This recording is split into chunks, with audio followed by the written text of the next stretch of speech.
Welcome to our nightmare, boys. See this? What's wrong with this picture, huh? Remember this room? These slats, they look familiar, don't they? There was these silver packets, they looked like bricks, little red tags on them, about so high. All that heroin, gone. This was our career bust. This is what, $100 million? Gone.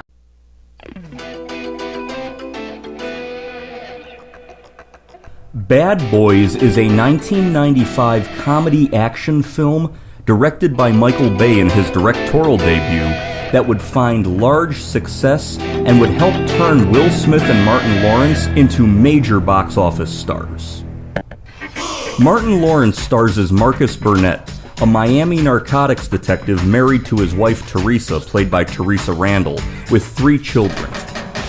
He works alongside his lifelong friend and fellow detective Mike Lowry, played by Will Smith.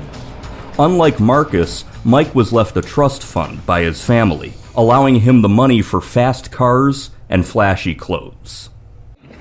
They tend to think Mike Lowry gonna be all right. Especially since they think you some rich kid playing cop. Look, man, I ain't got no trust fund, okay? See, for me, no job, no check. I'm so sick of this bullshit. What, I'm supposed to apologize for my family leaving me money? All I ever wanted to be was a cop. I get up early and I take it to the max every day. Fuck you and fuck them and fuck everybody who got a problem with Mike Lowry. I love you, man. Fuck you, Marcus. The two are informed by Captain Conrad Howard, played by Joe Pantoliano, that $100 million worth of seized mafia heroin was stolen from a secure police vault. Internal Affairs suspects that it could have been with help from the inside and gives Howard 72 hours to recover the drugs before the media finds out. Where were y'all last night, man? Listen, why don't y'all just have your cousins bring the shit back and we can all get some sleep, all right? Your mama snorted up all the dope. Oh, why did... All right, you two, get over there. Oh, Fee's gonna be all right, but he's got nothing to tell us. So they kill a decoy, it empties the station. Very smart. But they don't kill a real cop because they know they had a whole force on their ass. This was your case, you're back on it. Sanchez, Ruiz, you back them up with whatever they need. With whatever they need. Shut your mouths. English. Guys, hey! We got nothing. What's the matter with you? We've got nothing. The guy who pulled this off knew what he was doing. And he left us nothing but a big fuck you. Mike asks an informant and close acquaintance, Maxine Logan, played by Karen Alexander, to be on the lookout for people newly rich and looking to party. Max is sent by a madam named Lois Fields, played by Heather Davis, as a hired escort for Eddie Dominguez, a crooked ex-cop, long since fired by the Miami Police Department, played by Emmanuel Zerb. Max brings along her friend Julie Mott, played by Tia Leoni.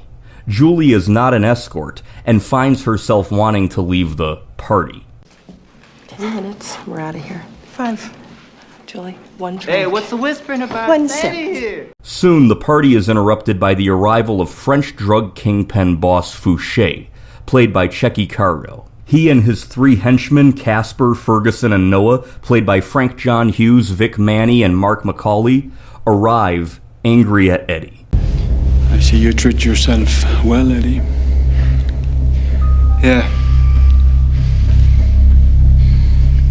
I needed to blow off a little steam after the move, you know, so a little party with a couple friends, you know it is, that's all.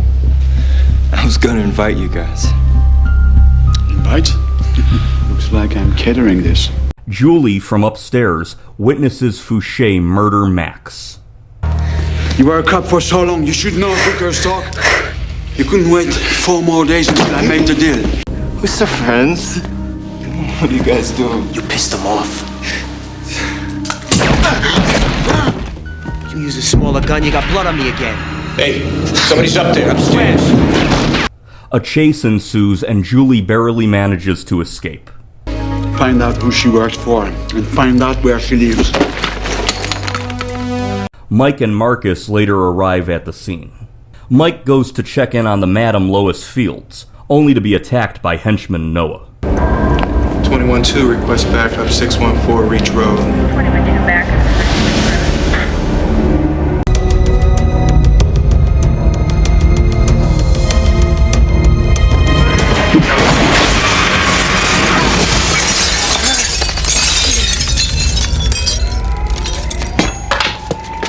In the meantime, Julie calls the station looking for Mike, knowing that Max said that she could always trust him no matter what. Captain Howard forces Marcus to impersonate Mike over the phone so that they can gain Julie's trust. Heading to her apartment, Marcus tries his best to persuade the very skeptical Julie. Look, I knew Max from way back, okay? I helped a brother get out of jail. Yeah, so? I mean, I was cool like that from time to time. Get him out. Get him the back. You want to go at this? Fine. You don't want to believe me? You go at this shit alone. Oh, I forgot. The bad guys probably know where you live, which means they're coming for your ass. Good luck. I saw the whole thing. I watched him shoot her like she was nothing. I knew Max, okay? I cared about Max also. I'm just here to help you. You're not what I expected. Yeah, well, I ain't expect to walk into Yankee Stadium either. She eventually agrees to go with him, just as the killers arrive. Julie absolutely refuses to cooperate with the police unless she stays at Mike's apartment. Marcus informs this to an injured Mike the following morning. Well, let me tell you what I did last night. I had to sleep on my couch. I wake up this morning, I got a Power Ranger stuck up my ass. All right, and while we're discussing my ass, I damn near got it blown off. Captain Howard insists that the two keep the ruse going until they find the missing drugs. Now, if we get this witness to ID the shooters, maybe we catch our bad guys. But until then, you are Mike Lowry, you be him, that's what you are, you're him. Yeah, You're him, I don't want to hear it. You're him, and you are you be you, but not in front of her. You're him, you're you. Look, I'll stay at the house with Teresa and the kids and everything. Well, thank you, but no thanks, okay? You wouldn't last 5 minutes with my family. Please, man, married life is easy. You only got one woman to satisfy. Oh. Everybody wants to be like Mike. Yeah, and you're gonna be retired like him too. Mike stays with Teresa and the kids, causing Marcus to be paranoid that something's going on, while Marcus stays with Julie in Mike's bachelor pad. Hilarity ensues. That looks like a stain on your rug. Damn. That was my baby, Luke. He gets kind of nervous in new surroundings and... He just shits, huh? Yeah, well, it's sort of, it's like marking his territory, sort of a male thing. I offered to pay Mike for the cleaning and he wouldn't hear of it. Oh, because I'm going to get rid of it. It's funny. I like how you can just laugh at that. That's why I love him. Now, me, woo, I'd be pissed. Oh, and look at this cute little dog on the couch. Things eventually reach a breaking point when Teresa confronts Marcus at Mike's apartment. You your new little girlfriend? Oh, shit. And Mike will all be very happy living here. Trust me. Sweetie, what about when I told you, man? You were going to bring me to your place. Julie! Believe me, we wanted to tell you. You know what? It really doesn't matter anymore, Marcus. Mike, Kojak, whatever your name is, okay? Aside from the fact, I'll tell you something else. If his wife can find us, I'm a lot better off on my own. I can see how it would look a trip. Uh-huh. You see me, I run out, I got a shirt open. You see Mike, he half butt naked. Then you see the white girl. So the shit looks like we having one big motherfucking orgy up in here, and ain't nobody I'm telling you, ain't nobody doing none of that. Baby, she's a material witness. That's real. No. As Julie tries to leave, she is confronted by Fouché and his men.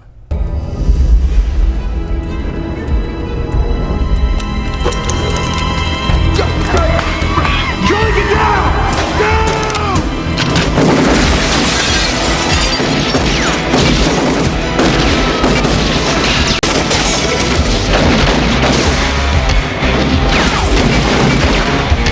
Julie is kidnapped by Fouché, and Mike and Marcus realize that they are running out of time to not only solve the case, but also to save Julie from being killed. Lowry. Hi, Mr. Lowry. I'm keeping your sweet little friend for 4 hours until I make my deal. I just put a bullet in the chemist. You fuck with my timetable. The other one is for the girl.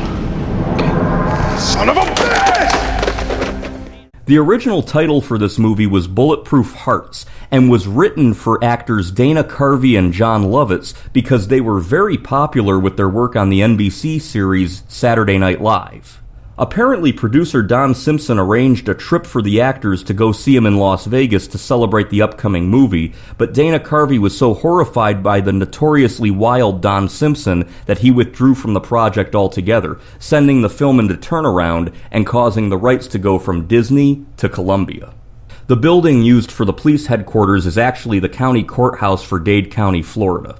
Shooting began in Miami, Florida on June 27, 1994, and wrapped up on August 31, 1994, after 65 days of filming. This movie marked the directorial debut of Michael Bay. In the years that would follow, Michael Bay would go on to direct huge blockbusters, including The Rock, Armageddon, Pearl Harbor, and the Transformer films. Michael Bay mentioned that the studio began backing the project more after they saw the early dailies and realized the tone that Bay was going for. After the initial screening, the studio gave him an additional $2 million to shoot additional scenes.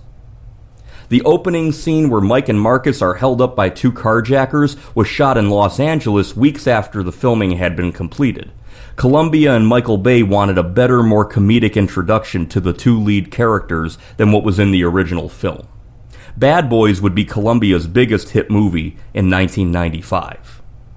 Martin Lawrence and Will Smith were starring in their own hit television shows at the time of filming.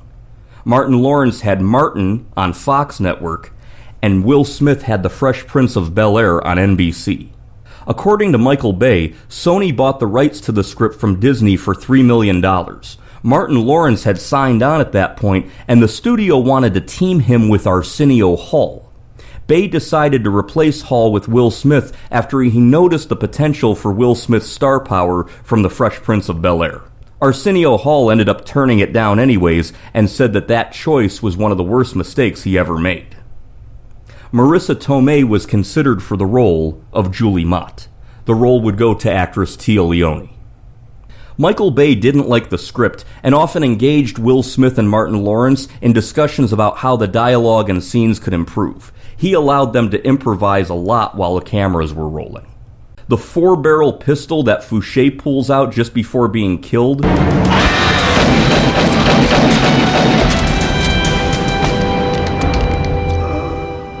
is the COP 357 Derringer, a 4-shot Derringer chambered for a .357 Magnum.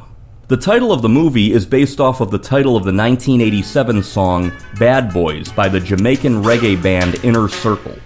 The song gained popularity when it was used as the theme song for the 1989 Fox television documentary reality series Cops, and it actually reached number 8 on the US Billboard Hot 100 after a re-release in 1993.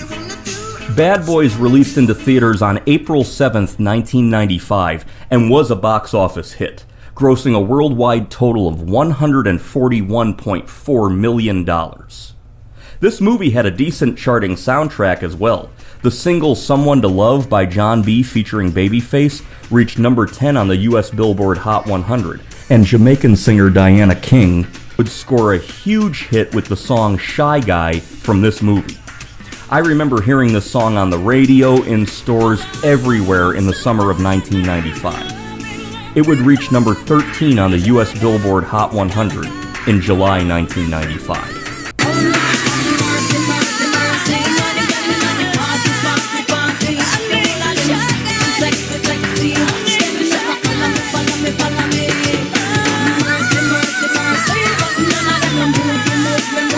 I actually remember seeing this film back in the late 1990s, maybe a couple of years after it came out, 1998 or so, and it was fantastic. Those 1990s buddy cop action comedy films were really unique because they could incorporate hilarious scenes of humor with very dark, serious scenes of violence and action. Both Will Smith and Martin Lawrence are great, and Martin Lawrence actually received top billing over Will Smith. I think Lawrence delivers the heaviest comedy, but everybody is great in this movie. Tia Leoni was fantastic. I've actually spoke to people about this movie. Guys talk about this movie and mention how great Tia Leoni looked. I love this movie. I can watch it again and again, and it doesn't get old. It makes me nostalgic for that mid-1990s period. I highly recommend the 1995 action comedy hit, Bad Boys.